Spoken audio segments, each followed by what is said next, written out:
JP astro ലൈഫിലേക്ക് എല്ലാവർക്കും സ്വാഗതം. ഇന്ന് നിങ്ങളുമായി പങ്കുവയ്ക്കുന്നത് ശനിയുടെ വക്രഗതി ജൂലൈ 4 മുതൽ നവംബർ 15 വരെ അതിൽ ഗുണം ലഭിക്കുന്ന 9 നാളുകാരെ സംബന്ധിച്ച് ഒരു വീഡിയോ ഞാൻ ചെയ്തിരുന്നു. അപ്പോൾ പലരും എന്നോട് ചോദിച്ചു, ഈ 9 നാളല്ലാതെ ബാക്കിയുള്ള നാളുകാർക്ക് അവരുടെ ഗുണമായാലും ദോഷമായാലും അതിൻ്റെ ഫലം എങ്ങനെയായിരിക്കും എന്നതിനെ സംബന്ധിച്ചാണ്. അപ്പോൾ പലരും ഓരോ രാശിക്കാരുടെ കാര്യങ്ങളൊക്കെ ഓരോരുത്തരും പ്രത്യേകം വിളിച്ചു ചോദിച്ചിട്ട് അതെങ്ങനെയായിരിക്കും എന്നൊക്കെയുള്ള ഒരു അഭിപ്രായം ചോദിച്ചതിൻ്റെ അടിസ്ഥാനത്തിൽ പൊതുവെ ബാക്കിയുള്ള രാശിക്കാരുടെ ഫലം എങ്ങനെയായിരിക്കും എന്ന് ഒരു വീഡിയോ ആണ് ചെയ്യുന്നത്. ഇപ്പോൾ സാധാരണഗതിയിൽ നമ്മൾ ഇതൊരു പൊതുഫലമായിട്ടേ കാണാവൂ എന്നുള്ളതാണ് ഞാൻ പറയുന്നത്. കാരണം ഒരാൾ ജനിച്ച സമയത്ത് ശനിയുടെ അവസ്ഥ എങ്ങനെയാണോ, ആ ഗ്രഹനിലയിലെ അവസ്ഥ, ജാതകത്തിലെ അവസ്ഥ എങ്ങനെയാണോ, അത് നല്ല രീതിയിലാണെങ്കിൽ കുറേ നല്ല അനുഭവങ്ങളൊക്കെ ഉണ്ടാകും എന്നുള്ള. കണ്ടകശനി ആയാലും അല്ല പിന്നെ അഷ്ടമശനി ആയാലും ഏത് ശനി ആയാലും ജാതകത്തിൽ ശനി നല്ല നിലയിൽ നമുക്ക് അനുകൂലമായി നിൽക്കുകയാണെങ്കിൽ വലിയ പ്രശ്നങ്ങളൊന്നും ആ കാലയളവിൽ ഉണ്ടാകുന്നില്ല എന്നുള്ളതാണ്. എന്നാൽ ശനി മോശമായ അവസ്ഥയിലാണ് ജനനസമയത്തുള്ളത് എങ്കിൽ അത്തരം ആൾക്കാർക്ക് ശനിയുടെ ഗുണഫലം വളരെ കുറവായിരിക്കും എന്നുള്ളതാണ്. പിന്നെ വക്രഗതി ആയതുകൊണ്ട്, വക്രഗതിയിലും അതുപോലെ നിൽക്കുന്ന രാശിയിൽ തന്നെ അംശം ചെയ്ത് നിൽക്കുമ്പം സ്വക്ഷേത്രത്തിലെ സ്ഥിതി വരും എന്ന് പറഞ്ഞതുപോലെ ഗ്രഹങ്ങൾ വക്രഗതിയിലേക്ക് പോകുമ്പോൾ അത് കുറച്ച് മെച്ചപ്പെട്ട, ചിലർ പറയുന്നു ഉച്ചരാശി ഫലം കിട്ടുമെന്ന്, ചിലർ പറയുന്നു അത്രയും ഉണ്ടാകാനുള്ള സാധ്യതയില്ല എന്ന്. എന്തായാലും നല്ല ഫലമായിരിക്കും എന്നാണ് പൊതുവേ ഉള്ള ചില അഭിപ്രായം. പക്ഷെ അത് എല്ലാവർക്കും ലഭിക്കണം എന്ന് വരികിൽ ശനി നമ്മുടെ ജാതകത്തിൽ നിൽക്കുന്ന സ്ഥിതി എങ്ങനെ എന്നുള്ളതിൻ്റെ ഒരു ഘടകം കൂടി നമുക്ക് പരിശോധിച്ച് നോക്കിയിട്ട് അത് അനുഭവത്തിൽ വരികയുള്ളൂ എന്നുള്ളതാണ്. പൊതുവേ നമ്മൾ പറയുമ്പോൾ ഈ സാധാരണഗതിയിൽ പൊതുഫലമായിട്ട് വരുന്ന കാര്യങ്ങൾ പറയും. ഇപ്പോൾ കുംഭൻ രാശിയെ സംബന്ധിച്ച് പറയുമ്പോൾ കുംഭൻ രാശിക്കാരുടെ ജന്മരാശിയിലാണ് ശനി നിൽക്കുന്നത്, മൂലത്രികോണമാണ്. അപ്പോൾ അങ്ങനെ വരുമ്പോൾ സ്വാഭാവികമായിട്ടും ശാരീരികമായ പ്രശ്നങ്ങളൊക്കെ മോശമായിരിക്കുന്ന അവസ്ഥയിൽ ശനി ഉള്ളവർക്ക്, അതായത് ജനന സമയത്ത് മോശമായിരിക്കുന്ന അവസ്ഥയിൽ ശനി ഉള്ളവർക്ക് ആരോഗ്യ പ്രശ്നങ്ങളൊക്കെ ഉണ്ടാകാനുള്ള സാധ്യതകളുണ്ട്. പിന്നെ ഒരു ഗുണം എന്താണെന്ന് ചോദിച്ചാൽ 4-ൽ വ്യാഴം നിൽക്കുന്നു എന്നുള്ളതാണ്. 3-ലെ വ്യാഴം 4-ലേക്ക് മാറി. അപ്പോൾ ഇടവൻ രാശിയിൽ വ്യാഴം നിൽക്കുന്ന ഒരു സമയമായതുകൊണ്ട് കുറേ നല്ല ഫലങ്ങൾ നമുക്ക് പ്രതീക്ഷിക്കാം എന്നുള്ളതാണ്. പൊതുവേ പറയുമ്പോൾ അന്യദേശവാസം, ബന്ധുവിരോധം, ആരോഗ്യ പ്രശ്നങ്ങൾ, സാമ്പത്തിക ദുരിതം എന്നിവയ്ക്കൊക്കെ ഉള്ള സാധ്യതയാണ്. അത് ഇത്തരം വക്രഗതിയിൽ നിൽക്കുന്ന ഒരു സമയമായതുകൊണ്ട് ഇത്തരം ദോഷഫലങ്ങൾക്ക് കാഠിന്യം കുറയുന്നു എന്നുള്ളതാണ്. കുറച്ചൊക്കെ ആശ്വാസം കിട്ടുകയും അതുപോലെ ചില ചെറിയ മെച്ചപ്പെട്ട അനുഭവങ്ങളൊക്കെ ഉണ്ടാകാം എന്നുള്ളതേ ഉള്ളൂ. കുംഭം രാശിക്കാരെന്ന് പറയുമ്പോൾ അവിട്ടത്തിൻ്റെ 3ഉം 4ഉം പാദവും ചതയവും പൂരിട്ടാതിയുടെ 1, 2, 3 പാദങ്ങളും ചേരുന്നതാണ് കുംഭക്കൂറുകാർ. ഇനി മകരം രാശിക്കൂറുകാരെ സംബന്ധിച്ച് പറയുമ്പോൾ ഉത്തരാടത്തിൻ്റെ 2, 3, 4 പാദങ്ങളും തിരുവോണവും അവിട്ടത്തിൻ്റെ 1ഉം 2ഉം പാദം കൂടുന്നതാണല്ലോ മകരക്കൂറുകാർ. മകരക്കൂറുകാരെ സംബന്ധിച്ച് പറയുമ്പോൾ 2-ൽ നിൽക്കുന്ന ശനിയാണ്.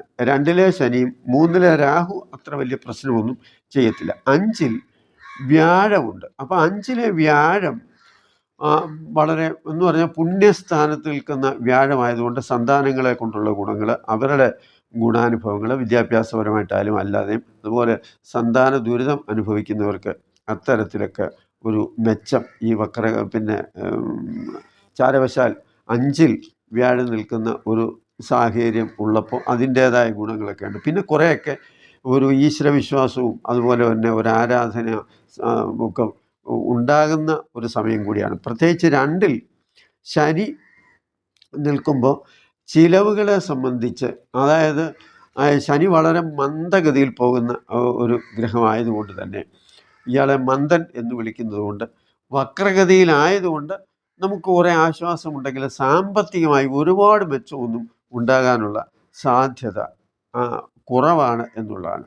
ഈ ചിലവ് അധികരിക്കും എന്നുള്ളതും ഒരു പ്രത്യേകതയാണ്. പിന്നെ കുടുംബത്തിൽ അകൽച്ച വരാം, നീരസം വരാം, സംസാര രീതി ശത്രുക്കളെ ഉണ്ടാക്കാം. കാരണം 2-ലെ ശനി അത് ധനത്തെയും വാക്കിനെയും കുടുംബത്തെയും ഒക്കെ സൂചിപ്പിക്കുന്നതായതുകൊണ്ട് അത്തരത്തിൽ സംസാരിക്കുന്ന രീതികളും കാര്യങ്ങളും കുടുംബത്തിലെല്ലാവരുമായിട്ടൊക്കെ യോജിച്ചു പോകണമെന്ന് വരികിൽ അതൊക്കെ ഒന്ന് ശ്രദ്ധിക്കുക എന്നുള്ളതാണ്. അപ്പോൾ മകരൻ രാശി എന്ന് പറയുമ്പോൾ ഉത്രാടം, തിരുവോണം, അവിട്ടം ഈ 3 രാശി, ഈ 3 നക്ഷത്രത്തിൽ വരുന്ന കാര്യമാണ്. ഇനി പിന്നീട് വരുന്ന രാശി എന്ന് പറഞ്ഞാൽ വൃശ്ചികം രാശിയാണ്. വൃശ്ചികൻ രാശി എന്ന് പറയുമ്പോൾ വിശാഖം, അനിഴം, കേട്ട. അപ്പം ഈ വൃശ്ചികം രാശിക്ക് സംബന്ധിച്ച് പറയുമ്പം 7-ൽ വ്യാഴമുണ്ട്. അപ്പം മാർഗസ്ഥാനത്ത് വ്യാഴം നിൽക്കുന്നു എന്നുള്ളത് ഈ 4-ലെ ശനിയുടെ ആ ഒരു കാഠിന്യം കുറയുകയും ചെയ്യും. വക്രഗതിയിൽ നിൽക്കുന്ന ശനി ആയതുകൊണ്ടും മൂലക്ഷേത്രത്തിലെ ശനി ആയതുകൊണ്ടും. 5-ൽ രാഹു നിൽക്കുന്നത് സ്വാഭാവികമായിട്ടും സന്താനങ്ങളുടെ വിഷയങ്ങളിലൊക്കെ ഒരു അല്പം പോരായ്മ വരും. ഉദ്ദേശിക്കുന്നത് പോലെ ജോലിയായാലും വിദ്യാഭ്യാസമായാലും ഏത് കാര്യമായാലും അങ്ങനെയൊക്കെയുള്ള കാര്യങ്ങളിൽ പ്രതീക്ഷിക്കുന്നത് പോലെ ഉള്ള ഗുണമൊന്നും ഉണ്ടാകണമെന്നില്ല. പിന്നെ 5-ൽ ഈ രാഹു നിൽക്കുമ്പോൾ മാനസികമായിട്ടും അതുപോലെ തന്നെ നമ്മുടെ ആ ഒരു പുണ്യം എന്ന് പറയുന്ന പുണ്യസ്ഥാനവും കൂടിയാണ് ഈ 5-ാം ഭാവം. 9-ാം ഭാവം ഭാഗ്യസ്ഥാനം എന്ന് പറയുമ്പോൾ അപ്പോൾ വലിയ പുണ്യമൊന്നും ചെയ്തിട്ടും കാര്യമൊന്നുമില്ല എന്നൊക്കെ ചിന്തിക്കുന്ന ഒരു മനോഭാവം വരാം. പക്ഷേ എങ്കിലും 5-ാം ഭാവാധിപൻ, രാഹുവിൻ്റെ കാര്യമാണ് പറഞ്ഞത്, 5-ാം ഭാവാധിപൻ 7-ൽ നിൽക്കുന്നത് കൊണ്ട് തന്നെ തീർത്ഥയാത്ര ചെയ്യണമെന്നും കുറച്ചുകൂടി ഈശ്വരവിശ്വാസം, പ്രത്യേകിച്ച് വ്യാഴമൊക്കെ ഗ്രഹനിലയിൽ ജാതകത്തിലൊക്കെ നല്ല അവസ്ഥയിലൊക്കെ നിൽക്കുന്നവർ പിന്നെ ഏതെങ്കിലുമൊക്കെ ക്ഷേത്രങ്ങൾ സന്ദർശിക്കണമെന്നും പുണ്യതീർത്ഥങ്ങൾ സന്ദർശിക്കണമെന്നും അത്തരത്തിലൊക്കെയുള്ള ആഗ്രഹങ്ങളൊക്കെ വരികയും അതുപോലെ ആ മാർഗത്തിലൂടെയൊക്കെ പോകണമെന്നൊക്കെ ചിന്തിക്കുകയും ഒക്കെ ചെയ്യുന്ന ഒരു കാര്യമാണ്. പിന്നെ മറ്റൊരു കാര്യമെന്ന് പറയുമ്പം ഈ 4-ാം ഭാവത്തിലെ ശനി അവരെ സംബന്ധിച്ചോളം വീടാണ്. വീട്, വാഹനം, അമ്മ ഇങ്ങനെയൊക്കെയുള്ള ഭാഗമായതുകൊണ്ട് തന്നെ 4-ാം ഭാവത്തിൽ നിൽക്കുന്ന ശനി ചിലപ്പോൾ വീട്ടിൽ ചില അസ്വാരസ്യങ്ങളും ഒക്കെ ഉണ്ടാകാം.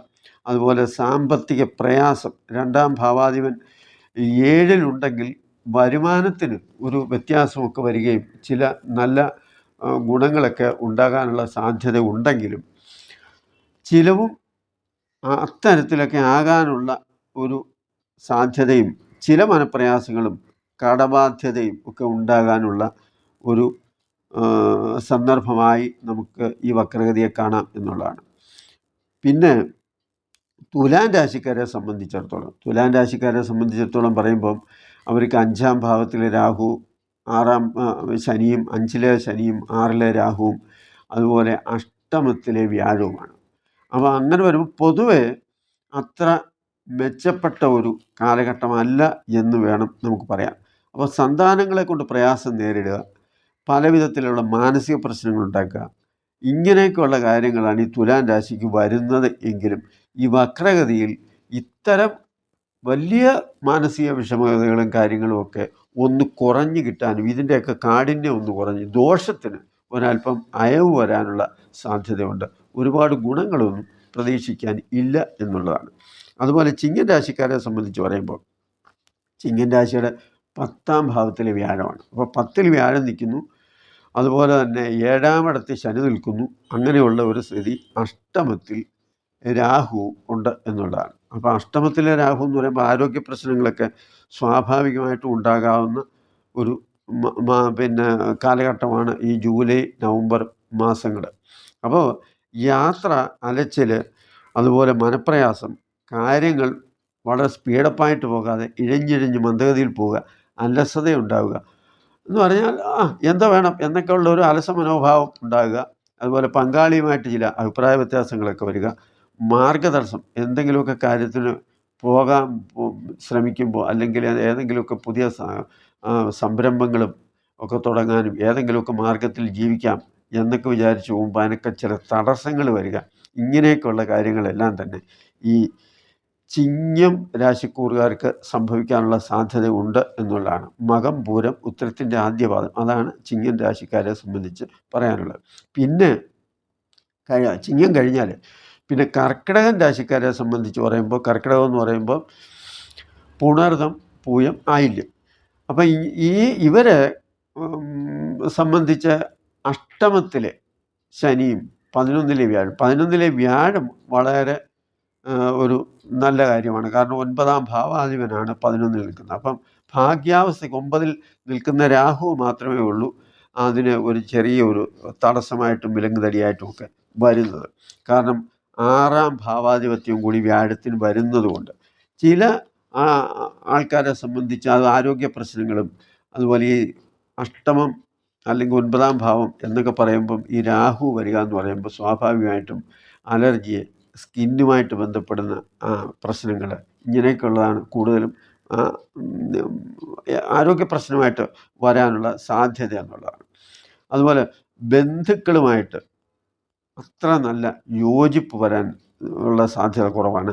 ദൈവാധീനക്കുറവ് വരാം, അതുപോലെ ധനനഷ്ടം വരാം, ശത്രുത വരാം, കഷ്ടപ്പെടുന്നവർക്ക് ഒരു ആശ്വാസം എന്ന് പറയുമ്പം പൊതുവേ ഇപ്പോൾ 11ലെ വ്യാഴം പല നല്ല കാര്യങ്ങളും നമുക്ക് ചെയ്തു തരുന്നു എങ്കിലും ഈ ശനിയുടെ സ്ഥിതി നമ്മൾ നോക്കുമ്പോൾ, അഷ്ടമത്തിലെ ശനിയുടെ സ്ഥിതി എന്ന് പറയുമ്പം അത് അത്ര നല്ല അനുഭവങ്ങളൊന്നും തരുന്നില്ല. 9ലെ രാഹു അങ്ങനെയൊക്കെ വരുമ്പോൾ, അപ്പോൾ അങ്ങനെ വിഷമിച്ചിരിക്കുന്ന ഒരു സാഹചര്യത്തിൽ ഈ വക്രഗതിയിൽ വരുന്ന ഈ നവംബർ 15-ാം തീയതി വരെ, ജൂലൈ 4 മുതൽ നവംബർ 15 വരെയുള്ള ഒരു കാലഘട്ടം ഈ പറഞ്ഞ ദോഷത്തിനൊക്കെ ഒരയവ് വരികയും കുറേ ആശ്വാസം കിട്ടുകയുമൊക്കെ ചെയ്യും എന്നുള്ളതാണ് അതിൻ്റെ ഒരു മെച്ചം.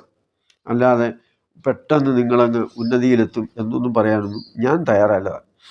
പിന്നെ മറ്റൊരു കാര്യമെന്ന് പറഞ്ഞാൽ മിഥുനൻ രാശിക്കാരെ സംബന്ധിച്ച് ബന്ധുക്കളുമായിട്ട് ഒരു ചെറിയ അകൽച്ച വരാം, ചെറിയ വാക്ക് തർക്കങ്ങളോ ഇഷ്ടപ്പെടാഴികളോ ഒക്കെ വരാം, പിതൃജനങ്ങൾക്ക് കഷ്ടത വരാം, ദുരിതം വരാം, പിന്നെ സാമ്പത്തികമായി ബാധ്യത വരാം. ഇങ്ങനെയൊക്കെ ഉള്ള കാര്യങ്ങളും, അതുപോലെ മിഥുനം രാശിക്കാരെ സംബന്ധിച്ച് പറയുമ്പോൾ 12ലെ വ്യാഴവും 10ലെ രാഹുവും 9ലെ ശനിയുമാണ്. അപ്പോൾ അങ്ങനെ വരുമ്പം 9ലെ ശനി, 9 എന്ന് പറയുമ്പോൾ ഭാഗ്യസ്ഥാനമാണ്. അത് വക്രഗതിയിലെ ശനിയാണ് എന്നുള്ളതേ ഉള്ളൂ, പക്ഷേ അഷ്ടമാധിപൻ കൂടിയാണ് എന്നുള്ളതാണ്. അതുപോലെ വ്യാഴം 12ൽ പോകുകയെന്ന് പറഞ്ഞാൽ 7ാം ഭാവാധിപനും 10ാം ഭാവാധിപനും.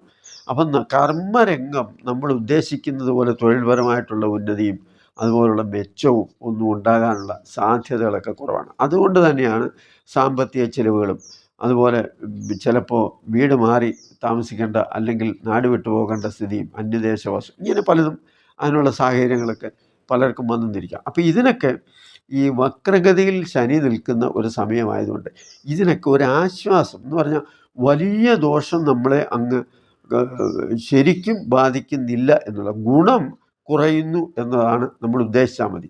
ദോഷത്തിനും അതുപോലെ കുറവ് വരുന്നു, എന്നാൽ വലിയ ഗുണമൊന്നും നമ്മൾ ഒരുപാട് ഗുണമൊന്നും പ്രതീക്ഷിക്കാനില്ല എന്നുള്ളതാണ്. എന്നാൽ ശനി നല്ല രീതിയിലാണ് നിൽക്കുന്നത് എങ്കിൽ പ്രത്യേകിച്ച് പ്രശ്നങ്ങളൊന്നും ഉണ്ടാകാനുള്ള സാധ്യതയില്ല. ഗ്രഹനിലയിൽ, അതായത് ജാതകത്തിൽ നല്ല നിലയിലാണ് നിൽക്കുന്നത് എങ്കിൽ മിഥുനൻ രാശിക്കാരെ സംബന്ധിച്ചിടത്തോളം അത്ര വലിയ പ്രശ്നങ്ങളൊന്നും ഇല്ല എന്നുള്ളതാണ്. പിന്നെ ഇടവൻ രാശിക്കാരെ സംബന്ധിച്ച് പറയുമ്പോൾ, ഇടവൻ രാശി എന്ന് പറയുമ്പോൾ കാർത്തികയും രോഹിണിയും മകയിലും. അപ്പോൾ അവരെ സംബന്ധിച്ച് പറയുമ്പോൾ അവർക്കും ആരോഗ്യ പ്രശ്നം വരാം, ധനനഷ്ടം വരാം, തൊഴിൽ സംബന്ധമായിട്ട് ചില വിഷയങ്ങളൊക്കെ വരാം, സ്ഥാനഭ്രംശം വരാം. അതുപോലെ ചിലരെ സംബന്ധിച്ച് എന്തെങ്കിലുമൊക്കെ ആരോഗ്യ പ്രശ്നങ്ങളൊക്കെ, ഹൃദ്രോഗ സാധ്യതയൊക്കെ ഉള്ളവരാണെങ്കിൽ അത് കുറച്ചുകൂടി വഷളാകാം. ഇങ്ങനെ കഷ്ടപ്പാടിൻ്റെയും ദുരിതത്തിൻ്റെയും ഒക്കെ ഒരു സാഹചര്യം ഈ ഇടവം രാശിക്കാർക്ക് വരാനുള്ള സാധ്യതയുണ്ട്. എങ്കിലും വ്യാഴം നിൽക്കുന്നു എന്നുള്ള ഒരു ആനുകൂല്യം നമുക്കുണ്ട്. അപ്പോൾ അങ്ങനെയൊക്കെ വെച്ച് നോക്കുമ്പോൾ, കാരണം 10ാം ഭാവത്തിലാണ് ശനി നിൽക്കുന്നത്. അപ്പോൾ 10ാം ഭാവത്തിൽ ശനി നിൽക്കുന്നു, 11ൽ രാഹു നിൽക്കുന്നു. 11ൽ ഇടവൻ രാശിക്കാരെ സംബന്ധിച്ച് അത്ര വലിയ പ്രശ്നമൊന്നുമില്ല. പിന്നെ അഷ്ടമാധിപൻ, 8ാം ഭാവാധിപൻ കൂടിയാണ് വ്യാഴം എന്നുള്ളതാണ്. അതാണ് ഈ ലഗ്നത്തിൽ നിൽക്കുന്നത്. അപ്പം ആരോഗ്യ സംബന്ധമായിട്ട് എന്തെങ്കിലുമൊക്കെ പ്രശ്നങ്ങളുള്ളവരാണെങ്കിൽ പോലും ഈ സമയം ചില ആനുകൂല്യങ്ങൾ നമുക്ക് ലഭിക്കുന്നു. അതായത് ആശ്വാസത്തിൻ്റെ വലിയ വലിയ പ്രശ്നങ്ങളൊന്നും ഇല്ലാതെ ഈ പറഞ്ഞ ദോഷങ്ങൾക്കൊക്കെ ഒരു അയവ് വരുന്ന ഒരു കാലഘട്ടമാണ് ഈ വക്രഗതിയിൽ ശനി നിൽക്കുന്നത് എന്നുള്ളതാണ്. നമുക്ക് ഒരുപാട് ഗുണങ്ങളൊന്നും പ്രതീക്ഷിക്കാനില്ലെങ്കിലും ഈ പറഞ്ഞ രാശിക്കാരെ സംബന്ധിച്ചിടത്തോളം കുറേ ദോഷങ്ങൾക്ക് കുറവ് വരുന്നു, അനുഭവത്തിൽ കുറവ് വരുന്നു എന്നുള്ളതാണ്. അതൊരു വലിയ കാര്യമായി തന്നെ കണക്കാക്കണം എന്നുള്ളതാണ്. പിന്നെ മറ്റൊരു കാര്യമെന്ന് പറഞ്ഞാൽ, നേരത്തെ പറഞ്ഞതുപോലെ ഇതിൻ്റെ അംശകസ്ഥിതി, ശനി അംശകം ചെയ്ത് നിൽക്കുമ്പോൾ ചില രാശിക്കാരെ സംബന്ധിച്ചിടത്തോളം ചില മാറ്റങ്ങളൊക്കെ ഉണ്ട്. അക്കാര്യം ഞാൻ നേരത്തെ പറഞ്ഞിട്ടുള്ളത് കൊണ്ട് ഇത് ഞാനിവിടെ വിശദീകരിക്കുന്നില്ല. എന്തായാലും ഈ വക്രഗതി വലിയ ഗുണമൊന്നും ചെയ്തില്ലെങ്കിലും വലിയ ദോഷത്തിനുള്ള സാധ്യത പൊതുവെ ഈ പറഞ്ഞ രാശിക്കാർക്ക് കുറയുന്നു എന്നുള്ളതാണ്. നിങ്ങൾക്ക് ഈ വീഡിയോ ഇഷ്ടപ്പെട്ട് കാണുമെന്ന് വിശ്വസിക്കുന്നു. നന്ദി, നമസ്കാരം.